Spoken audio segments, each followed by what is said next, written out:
Hey, Moxie family. It is so exciting. We're going to relaunch our podcast talking about freelancing and entrepreneurship. And I'm very excited about my first guest, Karalee, who is making better CEOs in the world. And I really love what you're doing at the Productivity Impact. And today I would really love to hear about kind of your journey to start here. You have a little bit of it on your website about having your own business, hitting a point where it was not working. And I would just love for you to take us through kind of how that happened. All right. Well, I started my business because I homeschool my children. I have teenagers now, but they've been homeschooled their whole life, and I needed more time to be able to spend with them. More flexibility was the key there. And so that was what, like, I need to figure out how to make money from home. So I started my own business, and I actually started out with website design. I didn't even start in the operational space, but the website design part was what got me all of my clients and started, getting referrals and things like that. But then I realized that after, you have to have the systems in place in order to be able to keep those clients moving. Otherwise, you burn out, which is what happened. And so I'm naturally systems oriented. So I ended up going and figuring out how do we incorporate this all into business, right? Because like I have systems all over in my personal life, but like how do we put this into business? And then so I did that for my own business, and then I really, really loved it. And it was like this is exactly my calling at this point. And so I ended up moving into supporting other CEOs to get all the behind the scenes things really figured out. And this is year 6 now, so like we're moving. It's a lot of fun. Like, you give me a messy business and I'm over here like, okay, tell me, like, we're gonna go sit down and figure this out, where other people are like, no, like not gonna touch it with a 10-foot pole. So yeah, I love it.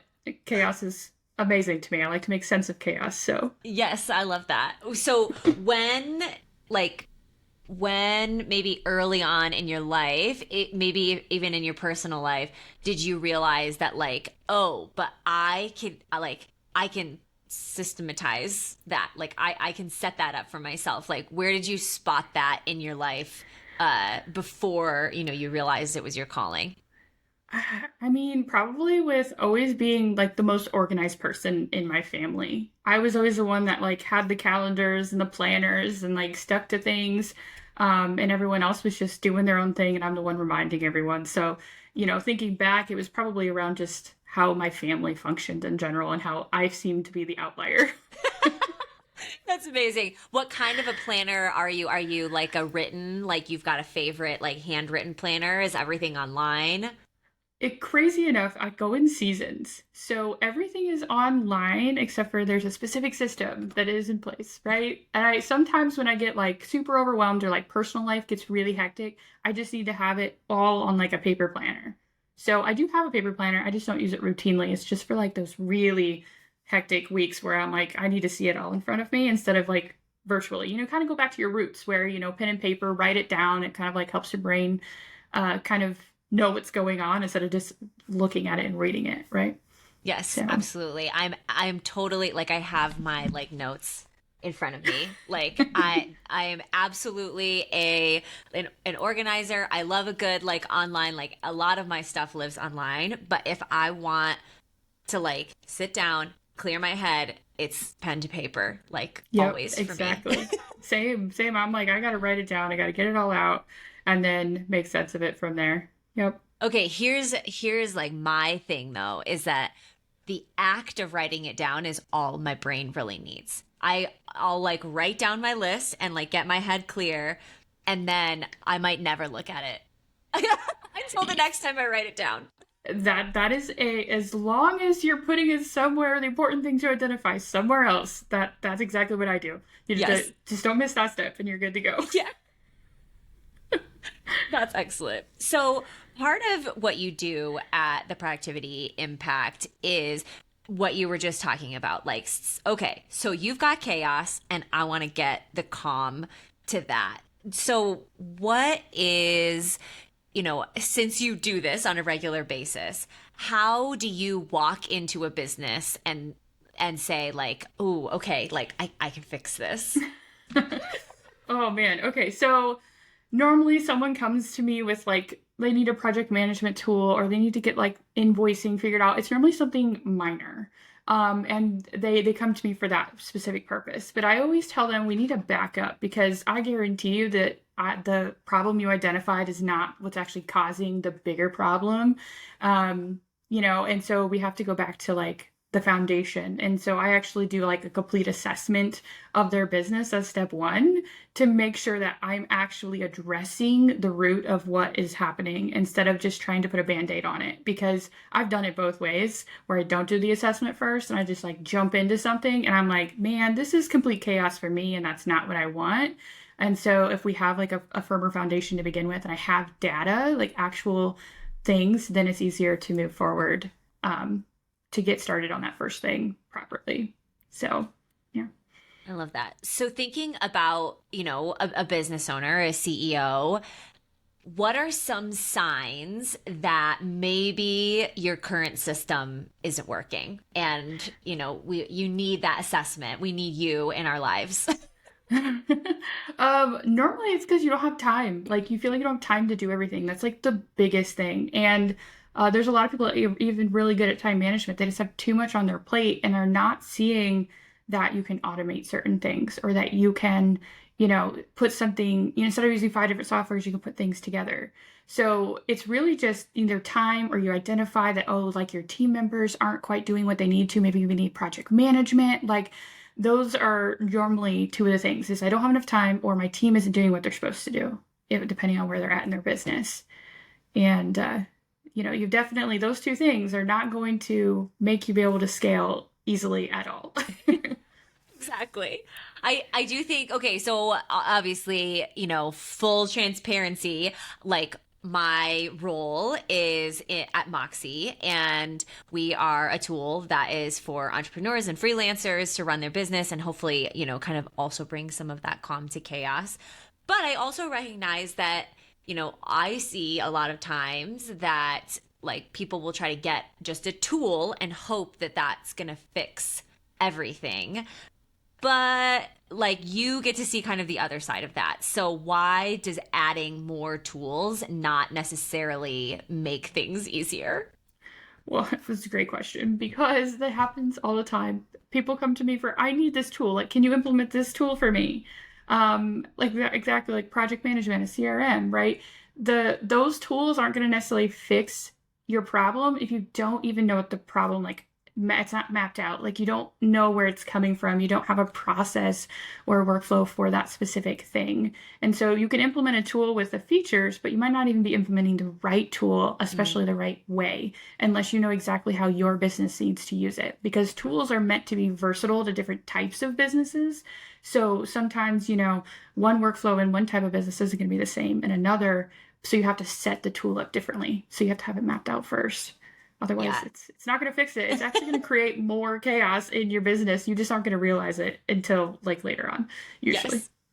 On the Moxie side of things, when I tell folks who are just getting started, like start with one client, like get into Moxie, Mm-hmm. start with a single client and work your process. And if you don't have a process, that's a great time for you to set that up with a single client. Like, what would my ideal way for this Mm-hmm. client to go through my workflow? What would be the ideal? And then you can set it up for all your other clients. Obviously, that's from like my very biased perspective. So, without, like giving away all of your trade secrets, what would you say is a good first step for a business owner who's like, I'm in that place where I don't have time. How can I start to process, what I don't know yet? Oh my goodness. I always tell everyone that you either need to have an assessment by an expert, okay, because they're going to do a lot of the heavy lifting for you, or just do the initial mapping of your things. How do people, like your client journey, essentially, map that all out from start to finish, and that's going to identify a lot of gaps. It's going to identify a lot of the friction that you have, and it's going to be able to allow you to put that into a tool to be able to have it work for you and save you time in the long run. So actually doing the initial mapping first is going to save you a lot of time and headaches later, especially if you're trying to learn a new tool, because that in itself is a headache. And so if you're not having someone implement it for you, I would rather you spend your time learning the tool to use it properly instead of trying to figure out halfway through that you have to redo everything because you realize it's not going to work the way you wanted it to. Yes, I've seen it happen. Yes, so have I, plenty of times, obviously. Yes. So let's think about, you talked about in your own business, you got to a place where you needed a system and then realized like, okay, now I've got my system and I love systems. And now, you're kind of on the other side of that, peak or valley, depending on how you look at it. So give us a sense of what does it look like in a business where you do have capacity, like you've got the right systems in place and now you're doing the stuff that you set out to do. This is going to sound wild, but you almost get bored. And that's where you end up having the capacity to be way more creative and lead the business how you want to lead it, and then bring in things as it feels good instead of reacting to everything. You have more, so in that sense, you have more time. You have more structure. You're able to bring in team to where you don't have to do everything, or bring in more teams so you don't have to do as much, right?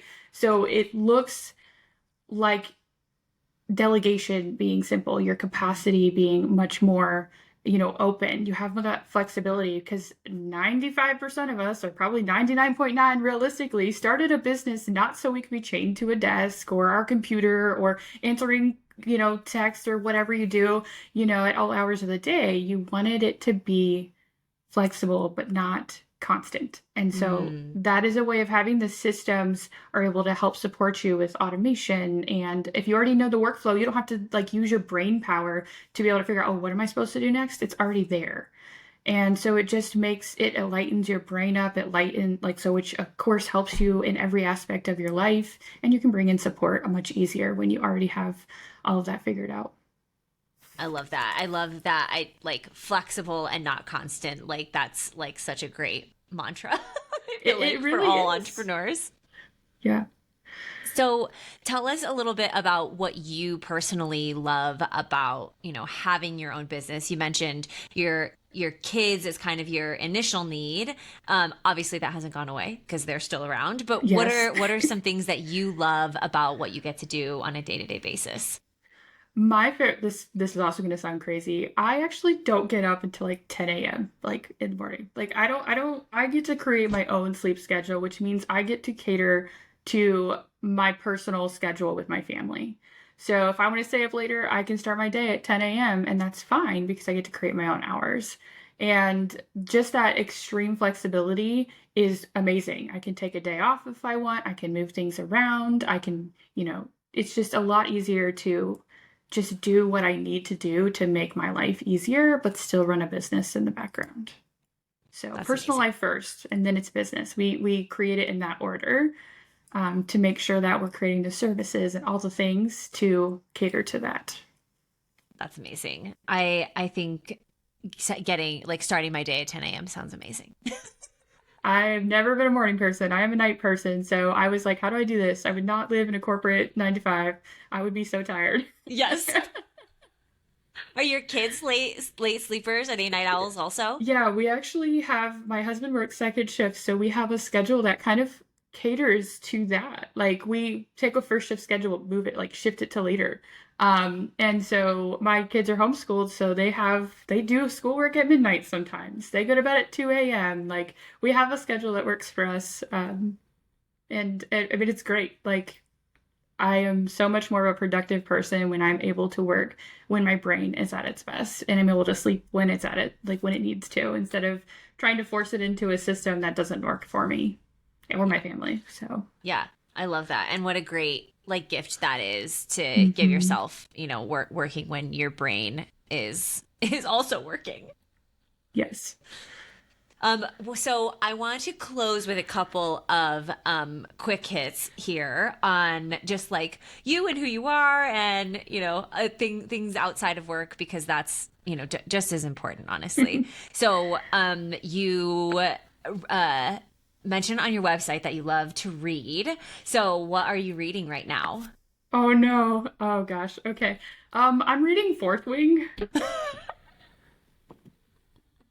I'm actually on book two. I read the whole first, so I don't remember what the second book is called, the name. But yeah, I read audiobooks a lot, because then I can, do dishes and all the things. Like it's a productivity hack, really, is reading audiobooks. And yeah, so I'm on book two. I read the first book in 2 days. So Nice. So, yeah.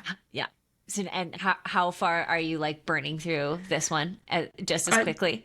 oh yeah. I love to read. I've read 40 books this year, and they Wow. were only middle of June, so 40 books. That doubled from last year, so I figured out some hacks here. Yeah, you have. Let's go. I love it. All right. And then you also mentioned that you have cats. Which one is your favorite cat today? Oh no, Just you to, asked my favorite cat. Oh my, yeah, there's just today. 13, Just maybe like this minute. but there's 13 of them to there's 13 of them to choose from. I guess they're never gonna see this, so I can't. They My favorite won't one, know. I won't tell her them.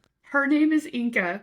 My husband named her, but she's like one of our tiniest cats, but it doesn't matter what mood she's in, she's always the one that comes up to you and just wants to love on you, and it melts my heart. It helps me stay calm and everything.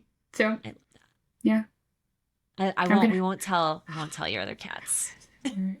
Hopefully my husband doesn't find out. We'll It keep might it a be his secret. favorite cat too, though, so we might be fine. I think it's okay. I've always been of the strong opinion that we all have favorites. So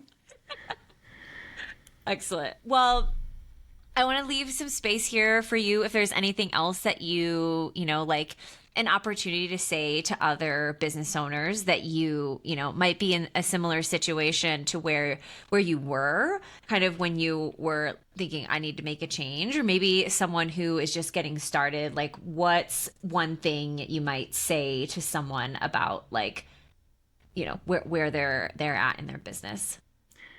That's an amazing ending here, because I actually have a perfect example from a client.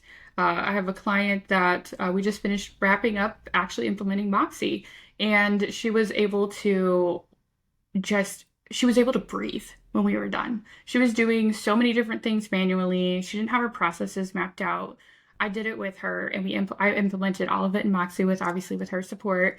But it's just, don't necessarily wait to start looking at the operations, even if it's just mapping it out to where you can actually pick the proper software for your business. And then you have options as far as for pricing and all of that.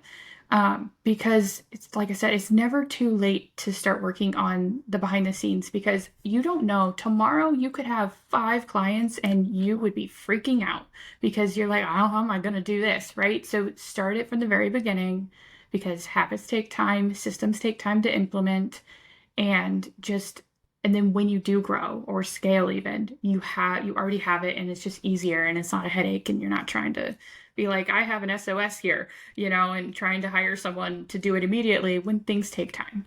So yeah. Absolutely. Great advice to look ahead. No matter where you're at, you can always, start from today and get that operational foundation set up. Absolutely. Awesome. Well, thank you so much. I feel like I learned a lot and I really enjoyed talking with you. Thank you so much for your time.